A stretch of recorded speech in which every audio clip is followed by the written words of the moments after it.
Oi, sampai hari ini iPhone masih jadi salah satu produk smartphone yang digemari oleh banyak orang, baik untuk mereka yang mengejar gengsi ataupun fungsi. Jadi hari ini gue pengen ngebahas iPhone 7 X internasional yang bisa dibilang ya kondisi sih mulus. Cuma kan pertanyaannya adalah untuk kalian mengejar fungsi, apakah iPhone 7 ini masih sangat worth untuk digunakan di tahun 2021? Jadi ya langsung kita mulai aja.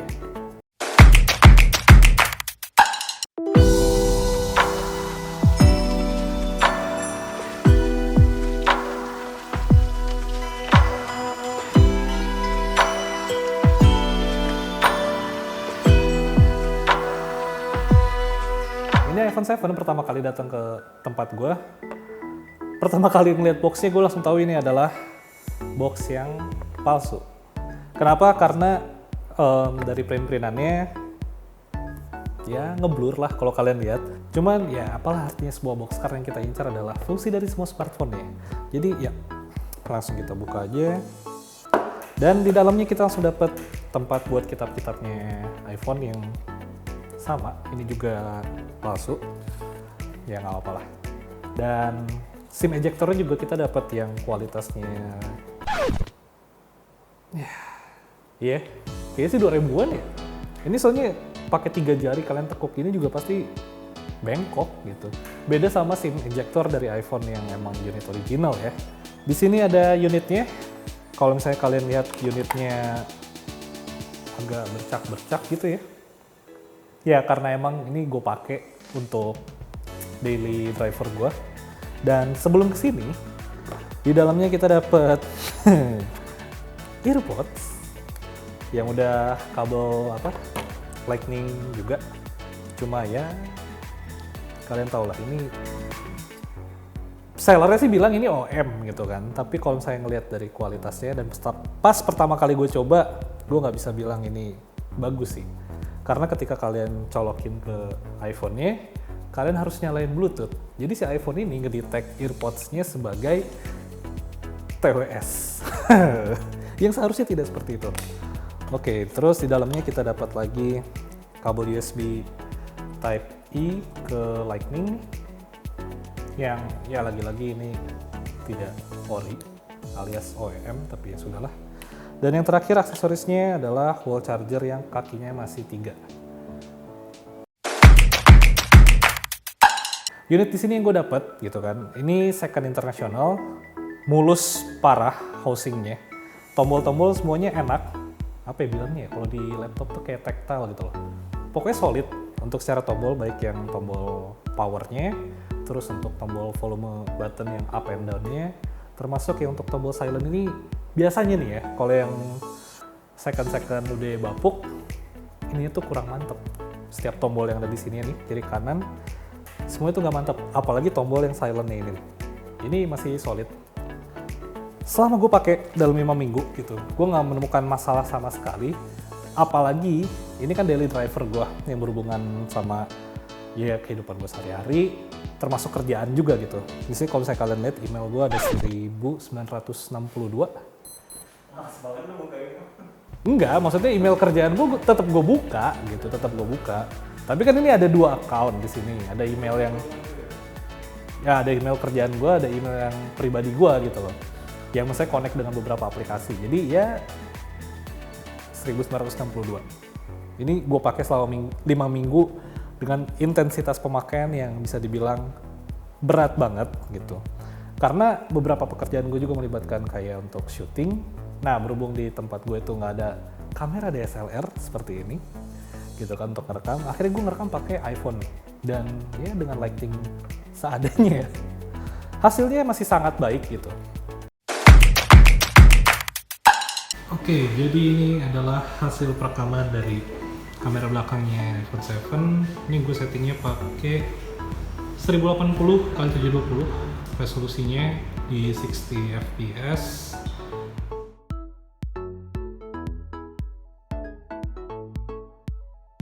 Dan ini adalah hasil perekaman dari kamera depan iPhone 7 Second X International.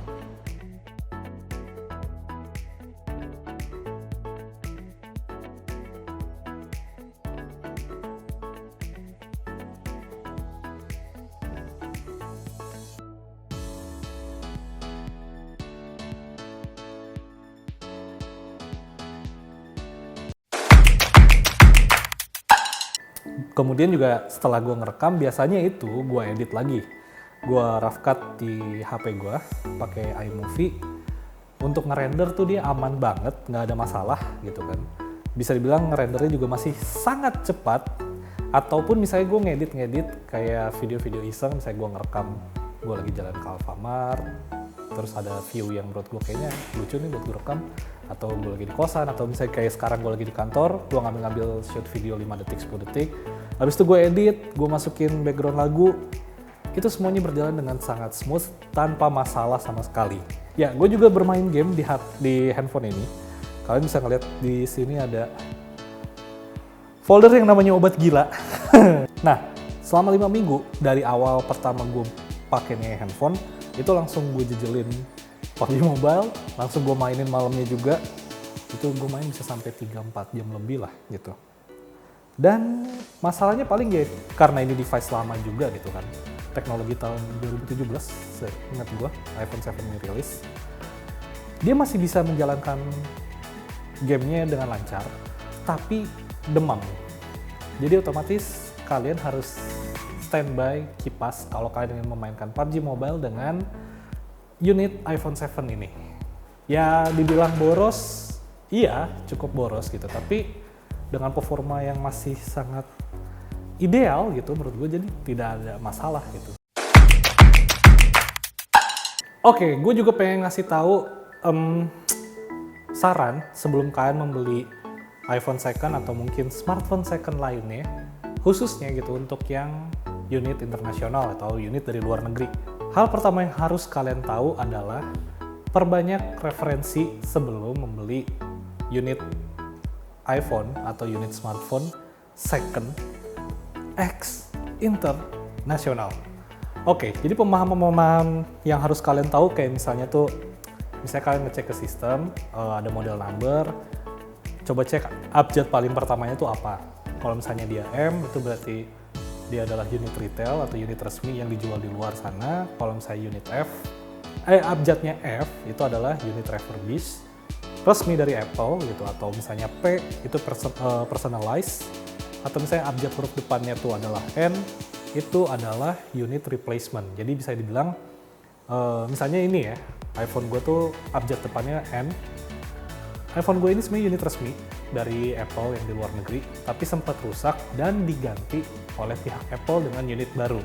Nah, itu biasanya model numbernya bakal berubah jadi M tuh, abjad pertamanya. Habis itu kayak di belakangnya itu sebelum ada garis miring, ada biasanya tuh abjad 2 biji, itu menunjukkan lokasi dari, atau bisa dibilang region dari si smartphone atau iPhone kalian itu. Kalau misalnya unit yang gue punya ini abjadnya LL, itu berarti dari US.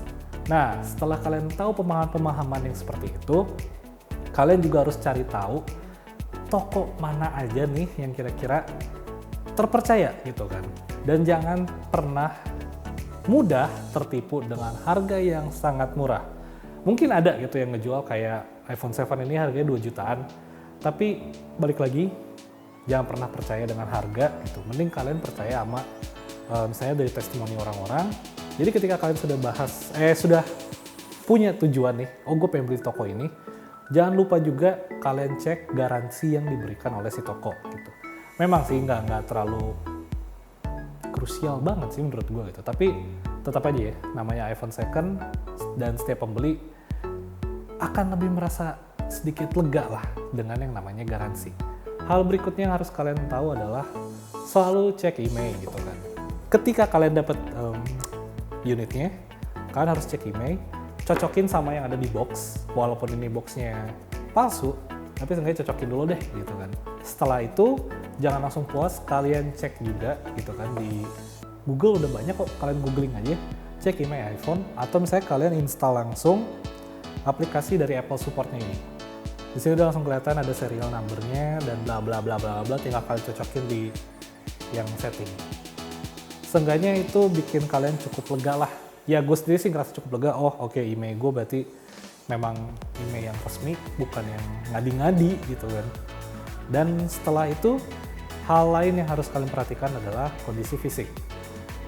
Karena misalnya kalau kalian dapat unit yang sellernya bilang, mulus di atas 90% atau di atas 95%. Nggak taunya yang datang layarnya tuh baret-baret semua gitu kan.